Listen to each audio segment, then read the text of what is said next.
नमस्कार मित्रांनो, आज पुन्हा काही क्वालिटी प्रश्न आपण बघणार आहे। तर चला पहिला प्रश्न बघूया। पहिला प्रश्न तुमचा भूमितीवर असणार आहे। ठीक आहे, याच्यामध्ये आपल्याला कोण कोणत्या प्रकारचे असतात या कोणांची ओळख आपल्याला माहित पाहिजे। म्हणजे संलग्न कोण, व्युत्क्रम कोण, विरुद्ध कोण, त्याच्यानंतर रेषीय जोडीतील कोण, या टाइपचे कोण आपल्याला जर माहित असेल तर तुम्ही याचं उत्तर तोंडी काढू शकता। जसं की प्रश्न तुमच्या समोर आहे का खालील आकृतीमध्ये रेषा LM ही रेषा LM व रेषा PQ व रेषा RS एकमेकांना समांतर आहेत। त्याच्यामध्ये माप कोण तुमचा L म्हणजे हा जो L आहे तो 75 तुम्हाला आकृतीमध्येच दिलेला आहे। त्याच्यानंतर तुमचा जो R कोण आहे तो 65 अंश दिलेला आहे आणि त्यावरून तुम्हाला हा कोण नंबर 1 आणि कोण नंबर 2 हे दोन कोण तुम्हाला अनुक्रमे सांगायचे आहेत। सगळ्यात सोपं पहा, 2 किंवा 3 रेषा जर समांतर असेल, 2 किंवा 3 रेषा समांतर असेल तर याच्यामध्ये एक कन्सेप्ट आहे। तो कन्सेप्ट काय आहे हे आपल्याला समजणं गरजेचं आहे। तो कन्सेप्ट काय आहे तर तो कन्सेप्ट आपल्याला माहित पाहिजे, व्युत्क्रम कोणांचा कन्सेप्ट माहित पाहिजे। काय माहित पाहिजे का व्युत्क्रम कोण कोणाला म्हणतात ते माहित पाहिजे। त्यालाच इंग्लिश मध्ये आपण अल्टरनेट अँगल असं म्हणतो। ठीक आहे, मग 2 समांतर किंवा 3 समांतर रेषा असेल तर व्युत्क्रम कोण कोणाला म्हणतात तर झेड आकार जो तयार होतो तर ह्या झेड आकाराच्या आतमध्ये असणारे कोण व्युत्क्रम कोण असतात। जसं की जर हा समजा 1 अंशाचा असेल तर हा सुद्धा 1 अंशाचा असतो। मग झेड आकार किंवा उलटा झेड, ठीक आहे, उलटा झेड यांच्यामध्ये तयार होणाऱ्या कोणांना आपण व्युत्क्रम कोण म्हणतात आणि हे व्युत्क्रम कोण एकरूप असतात। एकरूप असतात म्हणजे काय का ते सारख्याच मापाचे असतात। म्हणजे याचा अर्थ हा जर 1 अंशाचा असेल तर हा पण काय असणार आहे 1 अंशाचा। त्या व्युत्क्रम कोणांचा वापर करणार आहोत आपण इथं। आणि अजून एक आहे रेषीय जोडीतील कोण। काय रेषीय जोडीतील कोण याचा सुद्धा आपण वापर करणार आहे। जसं की समजा एक रेषा आहे आणि मी अजून त्याला एक काय केलंय, मी एक कोन दुभाजक काढलाय। ठीक आहे, तर ह्या पूर्ण रेषाची जी काही माप असतं ते असतं 180 अंश। ठीक आहे, म्हणजे जसं की समजा हा तुमचा 1 अंशाचा आहे आणि हा तुमचा y अंशाचा आहे तर ह्या दोघांची बेरीज नेहमी 180 अंश मापाची असते। आता हे आपले कन्सेप्ट क्लिअर पाहिजे तर आपण डोळे झाकून याचं उत्तर टिक मार्क करू शकतो। आता मला सांगा, हा जर 75 अंश असेल तर त्याचा व्युत्क्रम कोण हा आहे तर हा सुद्धा किती असणार आहे 75 अंशाचा असणार आहे।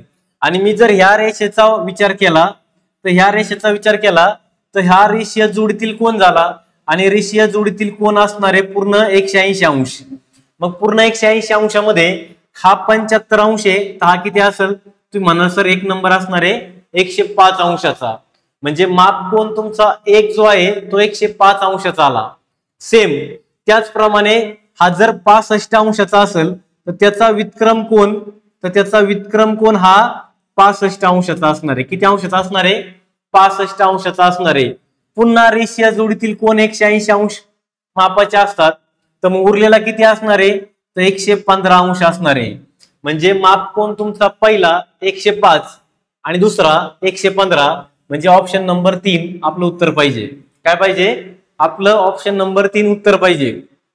सगळ्यात महत्त्वाचं मी तुम्हाला काय सांगितलं का 2 कन्सेप्ट सांगितले, एक आहे तुमचा व्युत्क्रम कोण आणि दुसरा आहे तुमचा रेषीय जोडीतील कोण। रेषीय जोडीतील कोण त्यांच्या मापाची बेरीज 180 अंश असते। म्हणजे याचा अर्थ इथं x + y किती असणार आहे नेहमी 180 अंश असते। आणि जे व्युत्क्रम कोण असतात जे झेड आकारामध्ये असतात किंवा उलट्या झेड या आकारामध्ये जे असतात तर हे कोण एकरूप असतात। ठीक आहे, जर हा 1 अंशाचा असेल तर हा पण 1 अंशाचा असेल। उदाहरणार्थ हा 65 असेल तर हा पण 65 असेल। तर ह्या 2 कन्सेप्टचा वापर करून आपण कोणतंही कॅल्क्युलेशन न करता याचे उत्तर आपण शोधलेले। तर हा प्रश्न तुम्हाला नीट समजला असेल तर आता आपण पुढच्या प्रश्नाकडे जातोय। तर पुढचा प्रश्न पहा, का रस्त्याचं क्षेत्रफळ काढायचंय। तुम्हाला सांगितलं का एक 100 मीटर आणि एक 80 मीटर या आयताकृती बागेत मध्यातून 2 रस्ते केले। एक लांबी समांतर व दुसरा रुंदी समांतर आहे। जर रस्त्याची रुंदी 2 मीटर असेल तर सर्व रस्त्याचे क्षेत्रफळ किती। तर याला एक शॉर्टकट पण आहे, पण शॉर्टकटच्या पेक्षा मी कन्सेप्टने सांगतो। जसं की बघा, ही तुमची काय 100 मीटर गुणिले 80 मीटर आयताकृती बाग आहे। ही 100 मीटर तिची लांबी आहे आणि 80 मीटर काय आहे रुंदी आहे. आता त्याच्या एकदम मधोमध दोन प्रकारचे रस्ते ते एकमेकांना समांतर आहे. जसं की समजा हा 2 मीटरचा रुंदीचा रस्ता आहे, जो काय आहे तर जो लांबी समांतर, ही लांबी ना त्याला समांतर 2 मीटर रुंदीचा रस्ता आहे. आणि जो दुसरा आहे तो पण 2 मीटरचाच आहे, जो रुंदी समांतर आहे, म्हणजे रुंदीला समांतर असणार आहे. तर हा रुंदीला समांतर आहे. आणि तुम्हाला फक्त हे रस्त्याचे क्षेत्रफळ काढायचे आहे. मग आता रस्त्याचे क्षेत्रफळ कसे काढणार आहे, तर सगळ्यात महत्वाचं पहा, मी काय करतोय, जर समजा रुंदी 80 मीटर असेल, तर जर ही बाजू 80 आहे रुंदी या आयताची, तर ह्या रस्त्याची ही जी काही लांबी होईल ती काय होणार आहे 80 होणार आहे. काय होणार आहे 80. आणि हे जे काही माप आहे ते किती आहे 2 मीटर आहे. म्हणजे जर मी उभ्या रस्त्याचं क्षेत्रफळ काढलं, मुद्दा म्हणून तुम्हाला सांगतोय, उभ्या रस्त्याचे क्षेत्रफळ जर काढलं तर ते किती येणार आहे, तुम्ही म्हणा सर लांबी गुणिले रुंदी, म्हणजे लांबी 80 गुणिले रुंदी किती आली, टोटल आले 160. त्याच प्रकारे आडव्या रस्त्याचे क्षेत्रफळ जर मी काढलं तर आडव्या रस्त्याचे क्षेत्रफळ, तर तुम्ही काय म्हणणार सर आडव्या रस्त्याचे क्षेत्रफळ काय असणार आहे, तर तिथं पण लांबी गुणिले रुंदीचा असणार आहे. पण आता हा आडवा ज्याची लांबी किती आहे, तर ज्याची लांबी ही 100 आहे, तर ही पण किती असणार आहे 100. आणि हा जो काय आहे तर 2 मीटर रुंदीचा रस्ता आहे. मग इथं काय येईल, तर तुम्ही म्हणा सर 100 गुणाकारामध्ये 2 म्हणजे टोटल किती झाले 200. मग मी जर म्हणलं का एकूण दोन्ही रस्त्याचे एकूण क्षेत्रफळ किती आहे, तर एकूण रस्त्याचे क्षेत्रफळ तुम्ही म्हणा सर एकूण रस्त्याचे क्षेत्रफळ बरोबर 160 पहिला उभा रस्ता आणि आडवा रस्ता किती आहे 200 मीटरचा किंवा 200 चौरस मीटरचा आहे. टोटल बेरीज किती आली, तर टोटल बेरीज आली 360 मीटर. आता जर तुम्ही ऑप्शनकडे पाहिले 360 चौरस मीटर हे तुम्ही टिक मार्क करताल, पण 360 हे उत्तर नाहीये. आता त्याच्यामध्ये असणारा हा कॉमन भाग जो आपण दोन्हीकडून मोजलेला आहे, जो आपण काय आडव्या रस्त्यात पण मोजलाय आणि उभ्या पण रस्त्यात मोजलाय, तेवढा हा जो काही कॉमन भाग आहे तो वजा करावा लागेल. मग मला सांगा हा चौरस आकृती आहे का नाही, तर हा चौरस आकृती भाग आहे ज्याची लांबी आणि रुंदी काय आहे 2 मीटर 2 मीटर आहे. आणि चौरसाचे क्षेत्रफळ काय असते बाजूचा वर्ग किंवा तुम्ही म्हणू शकता 2 गुणिले 2 म्हणजेच किती 4. तर ह्या इथल्या जो मधला जो कॉमन भाग आहे चौरस आकृती त्याचं क्षेत्रफळ किती आहे 4. ते फक्त तुम्हाला 360 मधून वजा करायचंय. मग 360 मधून जर 4 गेले तर 356 चौरस सेंटीमीटर म्हणजे तुमचं ऑप्शन नंबर 4 हे उत्तर तुमच्याकडे यायला पाहिजे. एकदम कॉमन गोष्टी आहे ज्या तुम्ही लक्षात जर घेतल्या तर तुम्हाला याचं उत्तर सहज मिळून जाईल. एक 20-25 सेकंदामध्ये तुम्हाला थोडंसं डायग्राम आखून दाखवलं. डायग्राम काढल्यामुळे काय होतं थोडंसं क्लिअरिटी वाढते आपली, नाही का. शक्यतो भूमितीच्या जे कन्सेप्ट आहे त्याला जर डायग्राम काढली तर क्लिअरिटी जास्त आपल्याला येते प्रश्नामध्ये. ठीक आहे, तर आता प्रश्न समजला असेल तर आता मी पुढच्या प्रश्नाकडे जातोय. नेक्स्ट क्वेश्चन पहा. एक तार वितळून तिला चौरस आकार दिल्यास 484 चौरस सेंटीमीटर क्षेत्र बंदिस्त करते. 484 चौरस सेंटीमीटर क्षेत्र बंदिस्त करते म्हणजे याचा अर्थ तो चौरस आहे. काय याचा अर्थ तो चौरस आहे. मग आता याचा अर्थ चौरस आहे तर हे क्षेत्र बंदिस्त होणार आहे 484 चौरस सेंटीमीटर. आता ती तार काय केली वितळली आपण आणि त्याच तारेला वर्तुळाकार दिल्यास किंवा वर्तुळाकार दिल्यास ते क्षेत्र किती बंदिस्त करल. म्हणजे आता त्याच्यापासून आपण काय केलं एक वर्तुळ केलं आणि ते काय करतंय एवढं क्षेत्र व्यापतंय. म्हणजे तुम्हाला याचं काय काढायचंय क्षेत्रफळ काढायचंय. आता मला सांगा पूर्ण चौरसाचं क्षेत्रफळ आहे 484 चौरस सेंटीमीटर. मग चौरसाचे क्षेत्रफळ बरोबर बाजूचा वर्ग असतो. मग 484 जर आपण वर्गमूळ घेतलं तर प्रत्येक बाजू 22 22 22 आणि काय असणार आहे 22. म्हणजे याचा अर्थ चौरसाची परिमिती किती आहे तुम्ही म्हणा सर चौरसाची परिमिती आहे 22 22 22 22 म्हणजे 22 चौक 88. मग चौरसाची किती परिमिती झाली 22 चौक 88. मग ह्या 88 जर मी ही जर तार विचार केला तर हे टोटल तारेची लांबी किती आहे तर तुम्ही म्हणा सर टोटल तारेची लांबी आहे 88 सेंटीमीटर. मग आता ही मी सरळ केली ती आली मला 88 सेंटीमीटर. त्याच्यापासून मी काय केलं एक गोल तयार केला. मग हा गोल म्हणजे काय झाला, चौरस वर्तुळाचा परिघ झाला. मग वर्तुळाचा हा झाला परिघ. मग आता तुम्हाला एक रिलेशन माहित पाहिजे का वर्तुळा बाबतीत का त्रिज्या, त्याच्यानंतर व्यास, त्याच्यानंतर परिघ आणि त्याच्यानंतर क्षेत्रफळ यांचं रिलेशन किंवा यांचं गुणोत्तर तुम्हाला माहित पाहिजे. ते गुणोत्तर काय आहे, 7, 14, 44 आणि 154 आहे. मग आता मला सांगा आपल्याकडे परिघ किती आला, 44, आणि या 44 ची किंमत म्हणजेच काय असणार आहे, चौरसाची परिमिती असणार आहे. आणि चौरसाची परिमिती किती आहे, 88. मग 44 ची किंमत जर 88 असेल तर साहजिकच 44 चे किती येते, दुप्पट आहे. 44 चे किती आहे, दुप्पट आहे. पण क्षेत्रफळा बाबतीत काय करायचंय, ह्या 2च्या वर्गाने गुणायचं इथं. म्हणजे 2चा वर्ग किती आहे, 4. तर 4 ने गुणायचंय. तर 154 गुणिले 4, 4 चोक 16, 15 चोक 60 म्हणजे 616 चौरस सेंटीमीटर त्या वर्तुळाचं क्षेत्रफळ पाहिजे. म्हणजे ऑप्शन नंबर तुमचा 3 पाहिजे. ऑप्शन नंबर काय पाहिजे तुमचा, 3 पाहिजे. मी काय केलंय हे लक्षात घ्या का आपल्याकडे 484 चौरस सेंटीमीटर क्षेत्रफळ असलेलं एक चौरस आहे. त्याची बाजू किंवा ते त्यापासून जी काही तार आहे, बंदिस्त झाली तार आहे, तिला आपण वितळलंय. मग आता साहजिकचे 484 आपण जर समजा वर्गमूळ घेतलं तर चौरसाची प्रत्येक बाजू 22 सेंटीमीटरची येईल. म्हणजे परिमिती आली 88. या परिमितीचाच आपण परिघात रूपांतर करून वर्तुळ काढलाय. म्हणजे याचा अर्थ हे जर रिलेशन तुमचं पाठ असेल तर 44 ची किंमत किती आहे, 88 आहे. तर 44 च्या दुप्पट 88 आहे. फक्त क्षेत्रफळ काढताना 2चा वर्ग 4 ने गुणायचा आहे. वर्गाच्या पटीत असतं ते. 154 गुणिले 4 म्हणजे 616 यायला पाहिजे. तुम्ही याचा वापर बेसिक फॉर्म्युलेने पण करू शकता. फॉर्म्युलेने जर सांगायचं ठरलं तर आता मी हे पुसतो. फॉर्म्युलेने जर सांगायचं ठरलं तर कसं सांगणार तर एक लक्षात घ्या. आता फॉर्म्युलेने जर जायचं असेल आपल्याला तर कसं जाणार हे लक्षात घ्या. बर, चौरसाचे क्षेत्रफळ बरोबर काय आहे तर तुम्ही म्हणा सर चौरसाचे क्षेत्रफळ बरोबर बाजूचा वर्ग आहे. चौरसाचे क्षेत्रफळ किती आहे, 484 बरोबर बाजूचा वर्ग आहे. मला फक्त बाजूशी घेणं आहे. मला बाजू लागतात. दोन्ही बाजूचं वर्गमूळ घेतलं तर प्रत्येक बाजू आली 22.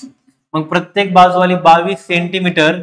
मग मला आता काय करणार आहे तर चौरसाला 4 बाजू असतात म्हणून परिमिती, चौरसाची परिमिती म्हणून काय असणार आहे, 4 गुणाकारामध्ये बाजू. तर 22 चोक 88. ही जी काही परिमिती चौरसाची आहे 88, त्याच्यापासून आपल्याला एक वर्तुळ तयार करायचं आहे. म्हणजे हा असणारे वर्तुळाचा परिघ. काय असणार आहे, वर्तुळाचा परिघ. मग आता वर्तुळाचा परिघ काय पाहिजे तर परत फॉर्म्युला टाकावा लागेल. वर्तुळाचा परिघ बरोबर काय आहे, 2 पाय r. आता परिघ काढला आपल्याला किती आहे, परिघ आहे आपल्याकडे 88. परिघ किती आपल्याकडे 88 बरोबर 2 गुणिले पायची किंमत घ्या 22/7 गुणाकारामध्ये त्रिज्या.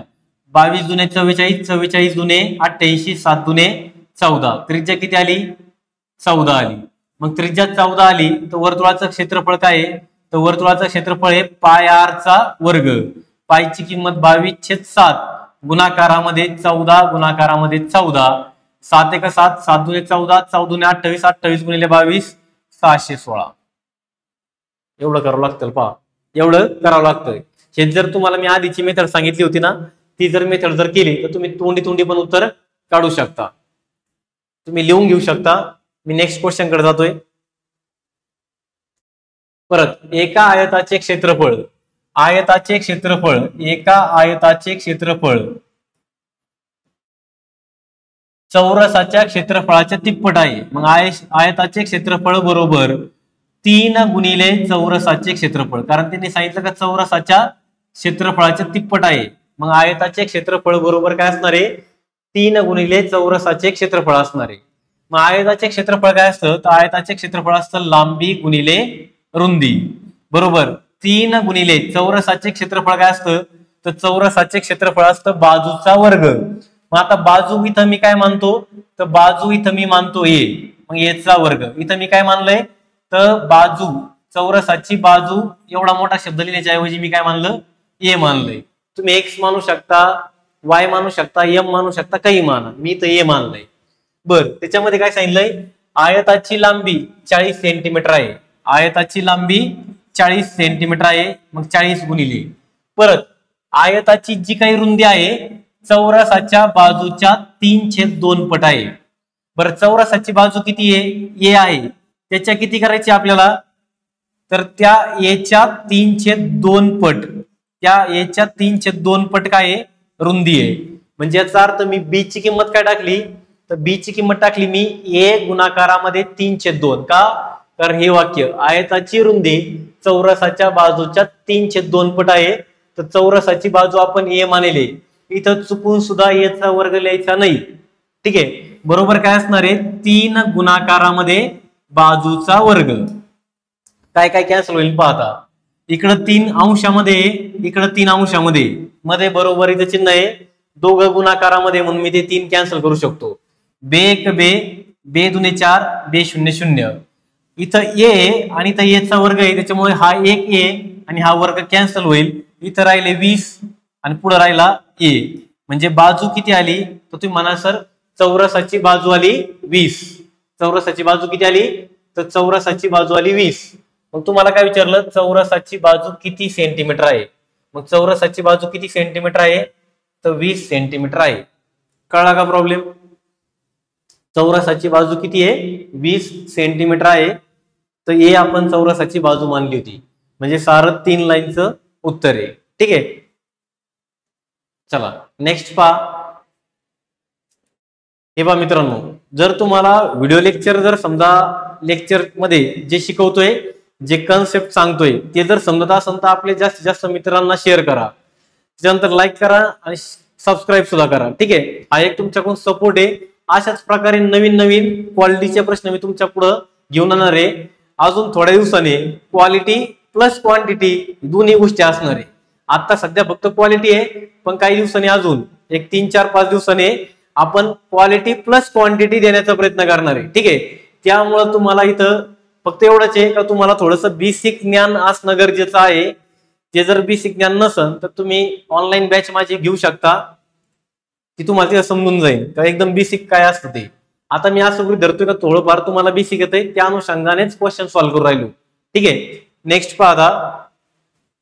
हा, तर वर्तुळाचे क्षेत्रफळ क्ष चौरस सेंटीमीटर असेल आणि त्याच वर्तुळाचा परिघ क्ष सेंटीमीटर असेल, तर खालीलपैकी कोणती त्या वर्तुळाची त्रिज्या होईल.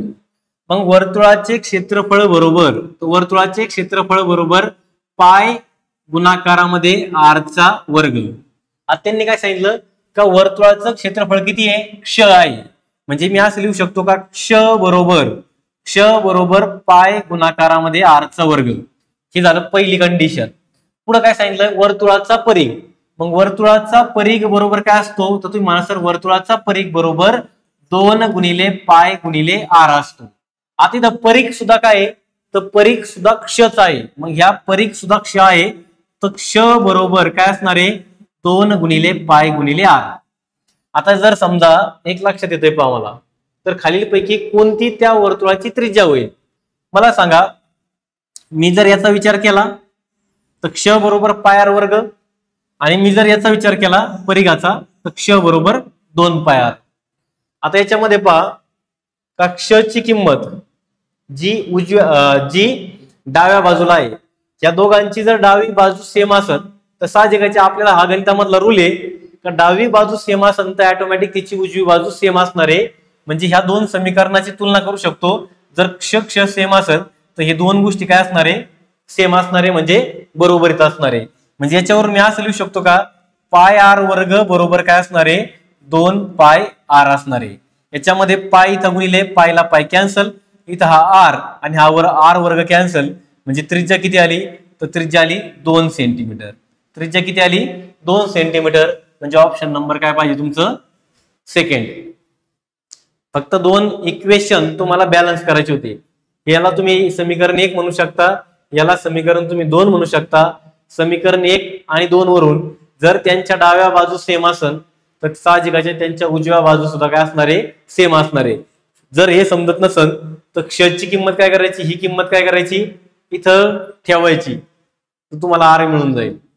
ठीक आहे, तर हे होतं त्याच्या मागचा प्रश्न.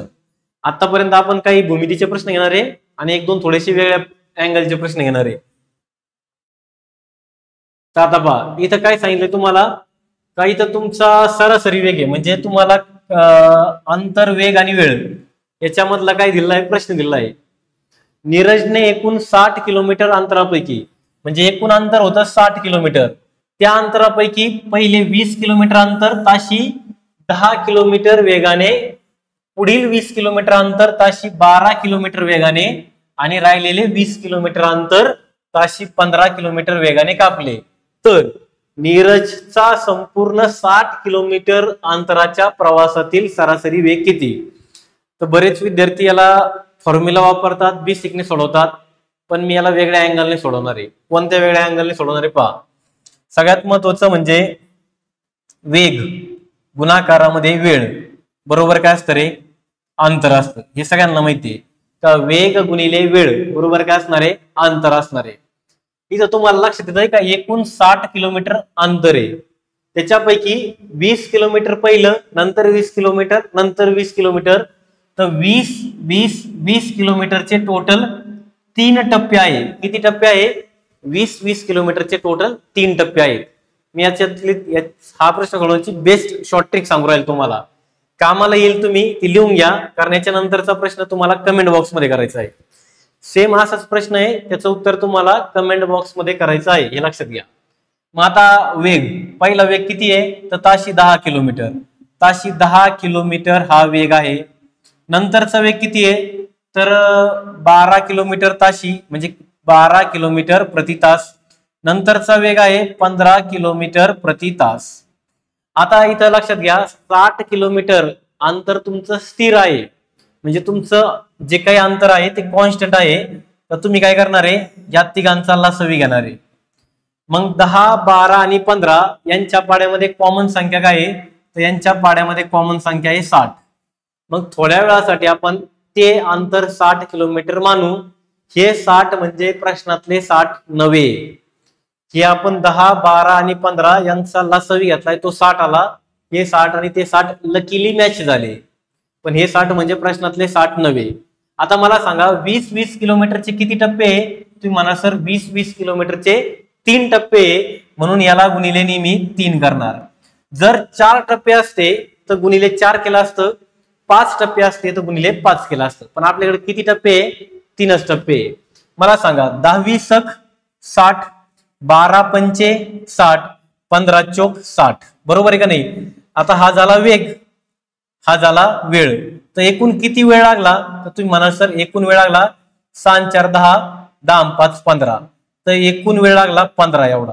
मग तुम्हाला विचारलं सरासरी वेग किती आहे, तर काय करायचंय, हे 60 गुणिले जे 3 आहे त्याला फक्त त्या 15 ने भाग द्यायचा आहे, म्हणजे तुमचं सरासरी वेग येणार आहे.